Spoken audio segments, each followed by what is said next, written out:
How you doing, everybody? Glad to have you back on Conservative Voice. I've got a really fun story for you this evening. Fun and yet ominous, and you'll see why it's ominous later on. Let's go ahead and just get to it. Do you remember Sandra Fluke? Rhymes with Fluck. She's famous, actually. Here's why. In 2003, she graduated from Cornell with degrees in policy analysis and management, as well as feminist, gender, and sexuality studies. 2012, graduated Georgetown with a law degree. February 2012, she addressed Congress. We'll talk about that, which is why she got famous. Because she got famous, she was invited to address the Democrat Party convention in September of 2012. This fearless, brave young lady, she actually said to a congressional committee with a straight face, one, without insurance coverage, contraception can cost a woman $3,000 during law school. Now, there's more to that. This whole thing caused Rush Limbaugh to comment. He called her a slut and a prostitute. Now, I'm going to tell you, Rush was wrong to call her those names, and we'll see why in just a little bit. She also answered the question because a lot of people would, because what was going on is she was addressing Congress, trying to tell Congress why a Catholic university should be forced to offer health care that included contraception, which, as we all know, the Catholic Church frowns upon, has for thousands of years. Um, she was asked the question, what did she expect when she enrolled at a Catholic school? And I'm going to read from her text to the committee directly because this is just too good. Here we go. This is Sandra Fluke addressing Congress when asked the question, what did you expect when you enrolled at a Catholic school? Quote, in the media lately, conservative Catholic, now notice she said conservative Catholic organizations. Actually, everybody was asking. Anyway, back to the quote. What did we expect when we enrolled at a Catholic school?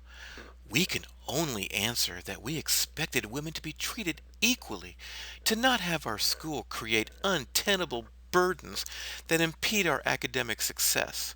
We expected that our schools would live up to the Jesuit creed of cura personalis, to care for the whole person by meeting all of our medical needs. We expected that when we told our universities of the problems this policy created for students, they would help us. We expected that when 94% of students opposed the policy, the university would respect our choices regarding insurance students pay for, completely unsubsidized by the university. However, got a break quote again, they may be unsubsidized by the university, but they are offered through the university. There you go. Continuing. We did not expect that women would be told in the national media that if we wanted comprehensive insurance that met our needs, not just those of men, we should have gone to school elsewhere, even if that meant a less prestigious university. We refuse to pick between a quality education and our health, and we resent that in the 21st century anyone thinks it's acceptable to ask us to make this choice simply because we are women. End quote. So, I had to look up the term reproductive justice because, quite frankly, I didn't know what it meant. So, I had to go find this out. And once again, quick Google search, you can find anything you want. This is reproductive justice. The term was coined in 1994, so it's fairly recent. Quote, the concept of reproductive justice began to take shape when members of a Women of Color delegation returned from the 1994 International Conference on Population and Development in Cairo, Egypt. Shortly after, a group of African American women caucused at the Illinois Pro-Choice Alliance Conference in Chicago. The group became known as Women of African Descent for Reproductive Justice. They decided to devise a strategy to challenge the proposed health care reform campaign by the Clinton administration. Does anyone remember Hillary Care? That did not include guaranteeing access to abortion. Not wanting to use the language of choice because they represented communities with few real choices. They integrated the concepts of reproductive rights, social justice, and human rights to launch the term reproductive justice. Their signature ad in the Washington Post debuted the term reproductive justice in 1994. This is by Loretta Ross, A History of Reproductive Justice. There it is in a nutshell, kids.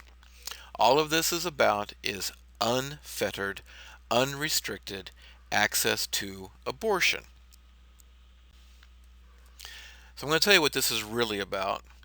Cupcake Fluke decided that she was going to compel a faith-based university of long-standing tradition to accommodate her own views, which, by the way, her views, particularly on abortion, are held by a minority of Americans.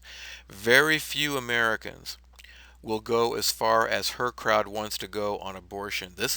She's of the crowd that is for partial birth, late term, basically abortion at any time uh, during you know during pregnancy. They want a woman to be able to terminate a pregnancy. Doesn't matter when it is, doesn't matter the method you have to use. That's the kind of crowd she's running with. She wants to force a religious institution to abandon its principles and its own constitutionally guaranteed freedom to satisfy her own need for reproductive justice. Sandra Fluke knew what the university stood for before she ever enrolled at the university. And these are her own words. She's not going to go to a less prestigious university. No, no, no. It's way better. It is far more desirable that she be able to rob everyone else of their freedom than she be held accountable for whatever actions that she might take. So just for fun, I did some calculations. So here's some base data, okay? A Georgetown law degree takes 3 academic years, and she got up in front of the entire country and said that over the time that it takes to get a law degree, contraception could cost her $3,000. Breaks down to $1,000 per academic year. The academic year, I actually looked on the Georgetown site, runs late August to early June, so we're going to say around 10 months or 240 days.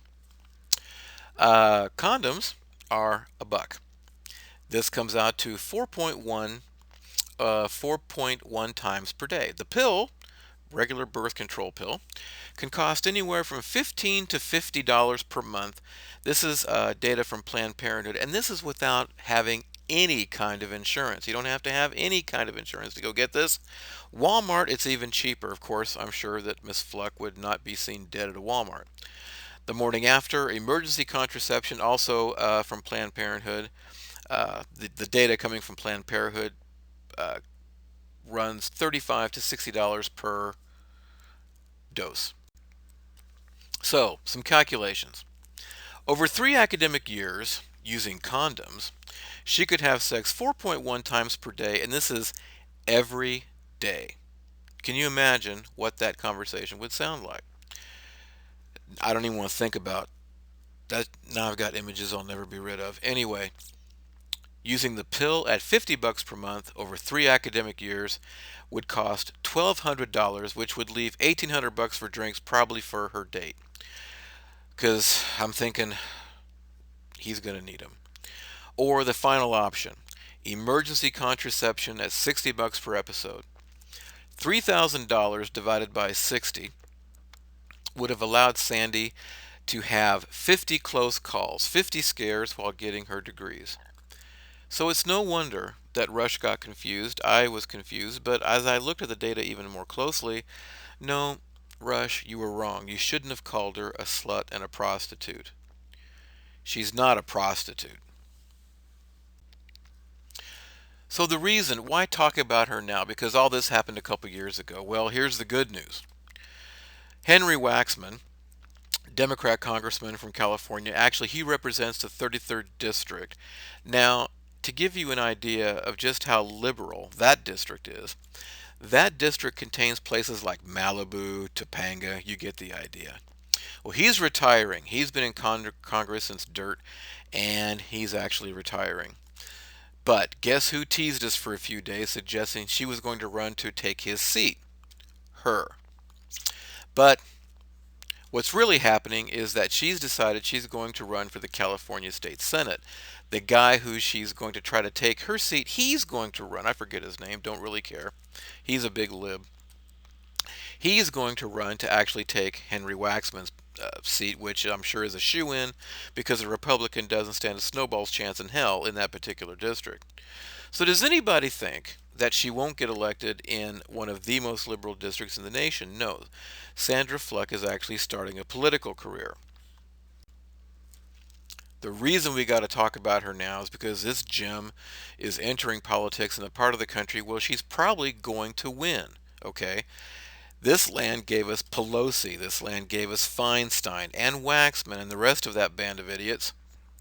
This is really going to be a great place for Sandy Mutterpearl to get started. Yeah, somebody married her. Some writer guy whose dad is a huge Dem donor. You can look this up. It's pretty funny.